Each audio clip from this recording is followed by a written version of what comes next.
मैं भारत बरस का हरदम अमित सम्मान करता हूँ।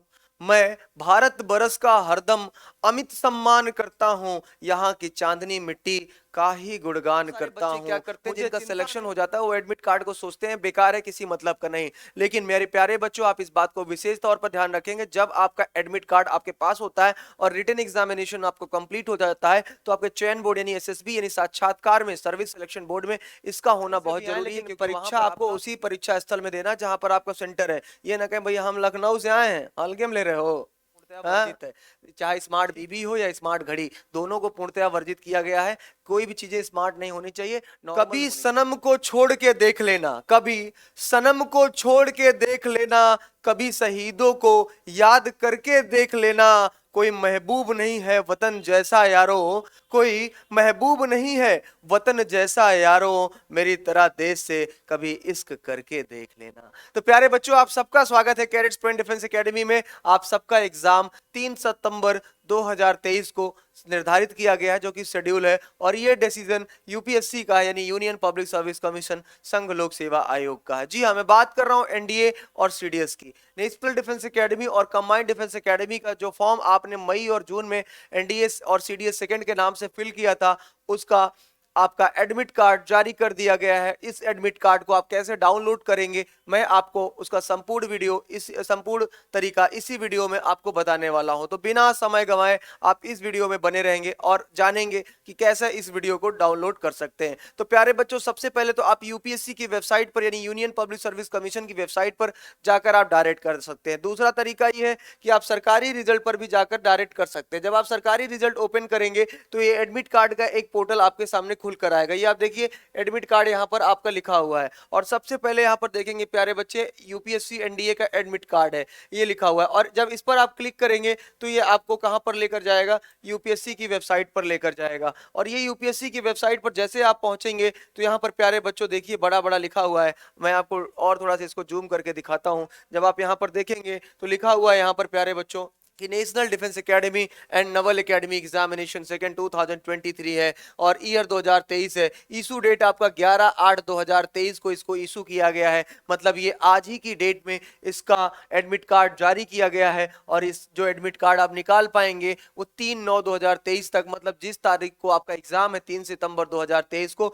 उसी तारीख को आप निकाल सकते हैं। To download e admit card, और जब आप यहाँ पर जाएंगे तो आपको जो ई एडमिट कार्ड निकालना है प्यारे बच्चों, बस यहाँ पर जाकर आपको इसमें क्लिक कर देना है। जैसे आप क्लिक करेंगे तो ये पेज आपको खुलकर आ जाएगा जिसमें लिखा है ई एडमिट कार्ड के महत्वपूर्ण निर्देश। यहाँ पर लिखा है प्यारे बच्चों, ई प्रवेश पत्र को सावधानी पूर्वक जांच करें तथा विसंगतियां यदि कोई हो तुरंत संघ लोक सेवा आयोग के ध्यान में लेकर आए। अगर कोई समस्या है, कोई परेशानियां आ रही हैं तो आप उसको संघ लोक सेवा आयोग के से उसको साझा करें। ठीक है, कोई परेशानी या कोई समस्या उस पे है तो।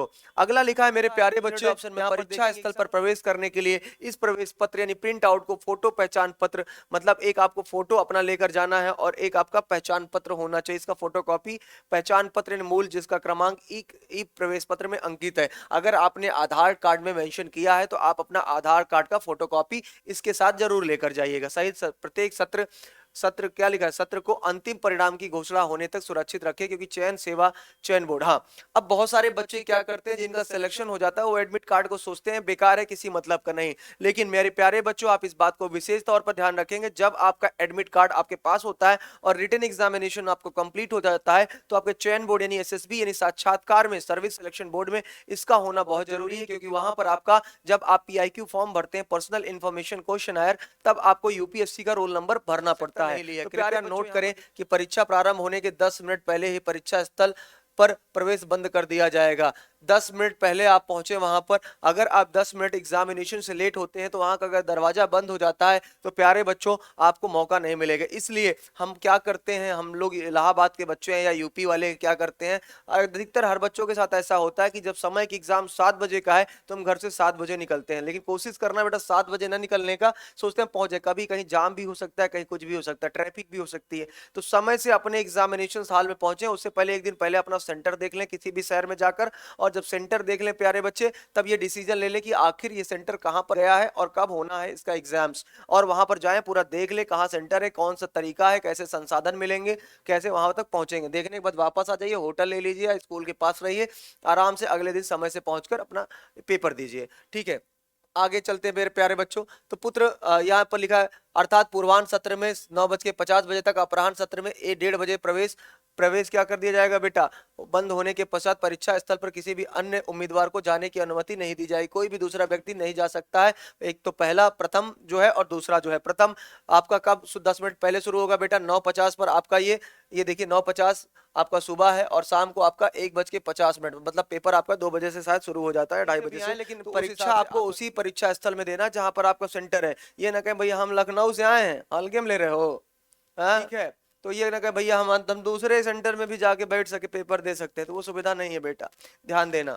ठीक है, आप कितने भी बड़े नवाब है, यूपीएससी से बड़ा नवाब कोई नहीं है। तो उम्मीदवारों द्वारा परीक्षा कक्ष भवन के भीतर साधारण अथवा सामान्य कलाई घड़ी ले जाने की अनुमति होगी। जैसे साधारण घड़ी हमारी है 25 रुपया वाली, ठीक है, तो ये वाली घड़ी आप भी पहनकर वहां पर जा सकते हैं, ले जाने की अनुमति होगी। तथा भी किसी विशेष सहायक उपकरण से युक्त घड़ियां जिन्हें संचार उपकरण के तौर पर प्रयोग किया जाता है। जैसे आजकल क्या होता है, हम दौड़ते हैं तो हमारा हार्ट बीट भी बता देता है घड़ी की, कितना हार्ट बीट है, ठीक है, कितना चले हैं वो भी बता देता है, कितना ऊर्जा हमारी गई है वो भी बता देती है घड़ी। तो घड़ी आजकल क्या है, बीबी की तरह है, सब कुछ बता देती है। ठीक है, तो बेटा ये ध्यान देना है। तो जिन्हें संचार उपकरण के तौर पर प्रयोग किया जाता है, स्मार्ट घड़ियों का प्रयोग पूर्णतः वर्जित है। चाहे स्मार्ट बीबी हो या स्मार्ट घड़ी, दोनों को पूर्णतः वर्जित किया गया है। कोई भी चीजें स्मार्ट नहीं होनी चाहिए, नॉर्मल होनी चाहिए जीवन में, अगर जीवन अच्छा जीना है तो। ठीक है, और उम्मीदवारों को इस प्रकार की घड़ियां परीक्षा कक्ष भवन में ले जाने की अनुमति नहीं होगी, मतलब वहां भी आप नहीं ले जा सकते हैं। चलिए, उम्मीदवार द्वारा गलत उत्तर अंकित किए जाने पर दंड यानी ऋणात्मक अंक दिया जाएगा। दंड का मतलब ये नहीं 20 पुशअप करा दें, तो यहाँ वो वाला दंड बैठक नहीं होगा। यहाँ पर क्या होगा, एक क्वेश्चन गलत करोगे तो 1/3 की माइनस मार्किंग या 1/4 की माइनस मार्किंग चिपका देगा आपको। काले बाल पॉइंट पेन का के अलावा किसी अन्य पेन से अंकित किए गए उत्तरों का मूल्यांकन नहीं किया जाएगा। तो प्यारे बच्चों, इस बात का विशेष ध्यान रखना कि बाल पॉइंट पेन ही होना चाहिए। बाल का मतलब क्या है, ये वाला बाल नहीं, बाल पॉइंट पेन का मतलब होता है यूज एंड थ्रो वाला जो पेन होता है, एक बार लिखो और फेंक दो, ठीक है। या फिर उसमें क्या करो, यूज और थ्रो ना भी होगा तो इसमें सलाई वाला होना चाहिए ताकि उसमें भर सके, ठीक है। और मज्जीब वो वाला नहीं होना चाहिए जिसमें इंक डालो और चलाओ, ठीक है, तो इससे क्या होगा, कोई मतलब नहीं निकलेगा।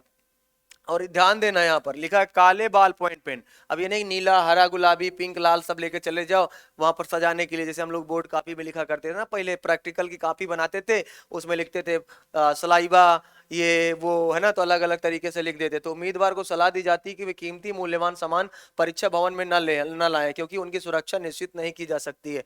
बहुत सारे बच्चे क्या करते हैं, बहुत सारा सामान लेकर पहुंच जाते हैं, ऐसा लगता है कि वहां से लौटने का कोई काम ही नहीं है, प्रयास ही नहीं करेंगे, वहीं रह जाएंगे। तो भैया अपना सामान वामान ज्यादा कीमती मत ले जाओ, हीरो की अंगूठी जो आप लोग पहनते हैं वो घर पे रख देना, ठीक है। परीक्षा भवन में न लाएं, क्योंकि सुरक्षा से सुनिश्चित नहीं की जा सकती है। और आपके परिवार के साथ कोई भी आता है, कोई आपका फ्रेंड उठ आता है, तो उसको बाहर बोलना बैठे, उसकी भी सुरक्षा की कोई गारंटी नहीं है, ठीक है बेटा, ध्यान देना इस बात को। अगला कह रहा, उम्मीदवारों को सलाह दी जाती है कि वे कीमती मूल्यवान सामान परीक्षा भवन में न लाएं, क्योंकि उनकी सुरक्षा निश्चित नहीं की जाती। चलिए, तो उम्मीदवार जिनकी फोटो ई प्रवेश पत्र पर स्पष्ट नहीं है, उन्हें परिवचन देकर परीक्षा में शामिल होने के लिए साथ एक फोटो या पहचान पत्र एवं 2 पासपोर्ट साइज फोटोग्राफ एक दोनों सत्रों के लिए लाने होंगे। अब मान लो बहुत सारे बच्चे क्या होते हैं, उनके एडमिट कार्ड में जब वो निकलते हैं तो किसी का सर्वर भी डाउन रहता है, एडमिट कार्ड निकालते समय उनका फोटो नहीं निकल पाता है। तो ऐसे कंप्यूटर वाले के पास जाइएगा जिसका सर्वर सही चल रहा हो, और पहले से निकलवा लीजिएगा फोटो। फोटो है तो अच्छी बात, अगर फोटो नहीं आपके एडमिट कार्ड में तो एक फोटो, 2 फोटो होनी चाहिए वैसे। एक तो चस्पा कर दीजिए, एक अपना लिए रहिए या साथ में लिए रहिए, और अपना पहचान पत्र लिए रहिए, बता दीजिएगा भैया हमारा ही नाम ये है और हमारा ये है, ठीक है, तो आपको एंट्री मिल जाएगी। उसके बाद कह रहे हैं, उम्मीदवार नोट करें कि ओएमआर और उत्तर पत्रक में विशेषकर अनुक्रमांक और परीक्षण पुस्तिका की सीरीज कोड के संबंध में विवरण कोडबद्ध करते समय हुई किसी प्रकार की चूक, भूल, विसंगति के मामले में उत्तर पत्रक अस्वीकृत कर दिया जाएगा। तो भैया जब आप ओएमआर भरें तो उसमें सारी चीजें, रूल नंबर, क्रमांक जो आपका लिखा रहता है, बहुत सूझबूझ के 2-4 बार आप उनसे पूछ लेंगे तभी भरिएगा प्यारे बच्चों, अचानक मत भर दीजिएगा, ठीक है। अचानक भर देते हैं बड़ी समस्या आ जाती है, और ये सोचे कि दूसरा ओएमआर मिल जाएगा कोचिंग की तरह। जैसे कोचिंग में बोलते हैं सर सर, बोले हाँ बेटा, सर ये गलत हो गया, सर ये ओएमआर गलत हो गया, सर ये 2 ठो हो गया, सर प्लीज दूसरा दे देंगे क्या। तो कोचिंग वाले सर क्या करते हैं, हाँ बेटा ले लो। लेकिन वहां पर जो करेंगे ना सर तो कहेंगे लो कॉपी दो और ओएमआर भी दो, नमस्कार, ठीक है। तो ध्यान देना है बेटा, ठीक है। उम्मीदवार अगला कह रहा है, ये कह रहे हैं भैया कि उम्मीदवार नोट करें कि ओएमआर, हाँ ये तो ठीक हमने लिख दिया। कोविड 19 महामारी की स्थिति में हुए सुधार को ध्यान में रखते हुए उम्मीदवार तथा परीक्षा में से जुड़े पदधारी अपनी इच्छा के अनुसार मास्क पहन सकते हैं। अब तो कोविड में सुधार आ गया, कोई कोविड का नाम ले लेता है ना, सांस ऊपर नीचे होने लगती है। तो अब क्या है ना, कोविड से बहुत दूरी बना के रखा है इंसान, भल के तो हाथ मिलाना शुरू किया है। पहले हाथ मिलाओ तो दूर हट जाता है, हाथ मिलाएंगे क्या, और हाथ गलती से मिला भी लिए तो 2-4 बार जो है गंगा जल छिड़क के, जिसको आप क्या बोलते थे, सैनिटाइजर डाल के जो है हाथ धो लेते थे। ठीक है, पता नहीं कौन सा कोरोना ला के दे दिया, हाथे हाथ पता नहीं कहाँ चला जाए। ठीक है, तो मास्क अपनी सुविधा अनुसार लगा सकते हैं। अगर लगता है कि मास्क लगाना आपके लिए सुरक्षित है तो आप सुरा लगा लीजिए, अगर नहीं लगता है तो मत लगाइएगा। ठीक है, इसके अतिरिक्त कोविड 19 बीमारी के संबंध में भारत सरकार राज्य विधि द्वारा समय समय पर जारी दिशा निर्देशों को, प्रोटोकॉल को गंभीरता से पालन किया जाना चाहिए। प्रोटोकॉल है, होता रहेगा, बनता रहेगा। तथापि परीक्षा प्रक्रिया से जुड़े प्राधिकारी द्वारा सत्यापन किए जाने पर उम्मीदवार को मास्क हटाना होगा। मान लीजिए हम हमसे पूछते हैं भैया आप कौन है, सत्यापन कराते हैं, तो क्या होता है, मास्क हटा के दिखाना पड़ता है। मास्क हटा दो भैया, तभी आपको दिखाया जाएगा। पहले जब कोरोना था कहते थे मास्क हटा दो, तो कोई कहता भी नहीं था मास्क हटा दो। मास्क नहीं लगा तो कहते मास्क लगा लो। अब यहाँ पर सत्यापन के लिए क्या होगा, मास्क हटा दो। ठीक, तो ध्यान देना, उम्मीदवारों को अपने पारदर्शी शीशी छोटे आकार में हैंड सैनिटाइजर लाना होगा। तो एक हैंड सैनिटाइजर लिए रहना छिड़काव के लिए। उम्मीदवारों को कोविड 19 के मानदंडों को अनुपालन करते हुए परीक्षा हॉल या परीक्षा कक्ष के भीतर स्थल पर सब सामाजिक दूरी को, निजी साफ सुथरा सब बनाए रखना है बेटा। और ये इंग्लिश में है, अभी जो हम आपको बताया किसमें था, हिंदी में था। तो बेटा ये आपको सब ध्यान में रखना है। और ये अब यहाँ पर आ गया प्रिंट, मतलब क्या आप प्रिंट चाहते हैं तो हम यहाँ पर क्लिक कर देंगे। जब यहाँ पर क्लिक कर देंगे तो ये क्या है, इसको आप, ये आपका जो इंस्ट्रक्शंस है इसको आप प्रिंट कर सकते हैं। क्या कर सकते हैं, प्रिंट। अगर नहीं चाहिए तो आप नो कर देंगे। ठीक है, नो नहीं चाहिए हमको प्रिंट प्रिंट। ठीक है, तो आपने क्या कर दिया बेटा, नो कर दिया। ठीक है, तो अब आप क्या कर सकते हैं, ई एडमिट कार्ड अपना आप क्या कर सकते हैं बेटा, डाउनलोड कर सकते हैं। ध्यान रहे कि एडमिट कार्ड डाउनलोड कर सकते हैं आप।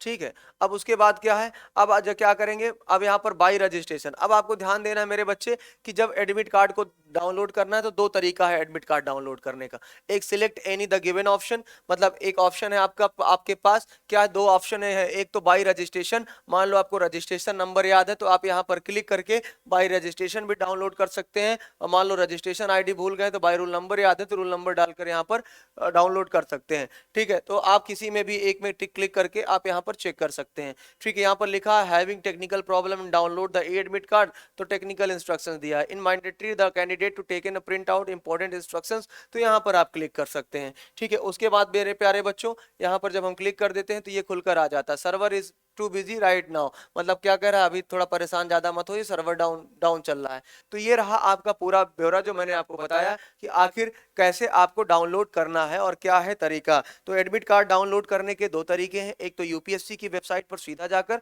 दूसरा सरकारी रिजल्ट या फिर कैडेट्स पॉइंट डिफेंस एकेडमी की वेबसाइट पर भी जाकर आप उसको डाउनलोड कर सकते हैं। अन्य किसी जानकारी के लिए कोई भी प्रॉब्लम होती है बेटा, हमारा टोल फ्री नंबर है 9415402422। आप इस पे क्या कर सकते हैं बेटा, आप इस पे कॉल कर सकते हैं, जानकारी ले सकते हैं और हम आपकी सारी समस्याओं को, जितने भी डाउट है सबको आपको क्लियर कराएंगे।